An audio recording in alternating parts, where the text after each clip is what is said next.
hopefully in a couple of days, Same Old G and I will be having a hangout to talk about some concepts. And before we do, I thought I would lay out some concepts which maybe take a little bit more time to explain than would be convenient in a hangout. The concepts are where your intention lies. And we did a previous clip a couple of weeks ago about the effects of intent, which is a precursor to this one. But your intention as far as how you're designing the end goal of any type of play, be it one-shot or campaign play or a series of, 3 or 4 or 5 episodes like Same Old G was talking about a couple days ago. What is your goal for the end point of all of that? So, on the weekend, I put out a blog post talking about a lot of this. The 3 things I'd like to bring up in this clip are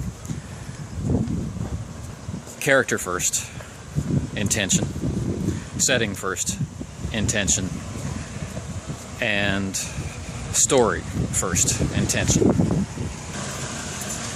Now, story first intention is really where you and your group have decided that the ultimate goal of your play together is to tell a story. Meaning, you choose a genre, you choose a length and a type of story. Is it gritty? Is it realistic? Is it heroic? That sort of thing. And then you run with it.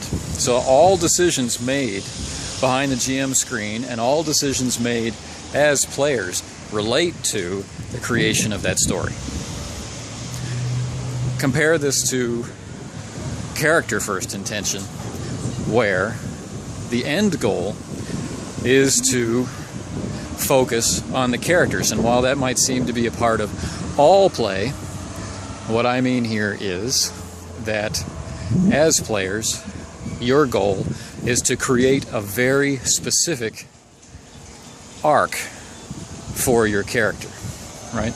This could be like the King Arthur story, where you would start out as a child, of uncertain parentage, and then rise to become the most prominent figure in the kingdom. So you and your cohorts are going to go through some basically planned arc. The events aren't planned, but the arc is planned. Compare this to setting first intention, where let's say the reality of the situation is what's important. So all decisions then are about exploring what would reasonably happen and what would the characters realistically do. So in none of these do we really get into too much railroading and those negatives. These are very general concepts. But what we do get into are interpretive choices. When you're in a position to make a decision about what will happen, either as a game master or as a player, your goal is to create story. Your goal is to make the character cool or to realize another step along that arc. Or your goal is to explore the, let's say, literary realism of the setting. Now, I've been thinking about this for a while, and I don't know, a part of me is relieved that there are 3 trends that I've identified, and a part of me is disturbed that there's this nice symmetry of 3 things that I've identified. So I'm throwing it out to you. Okay? What else might there be?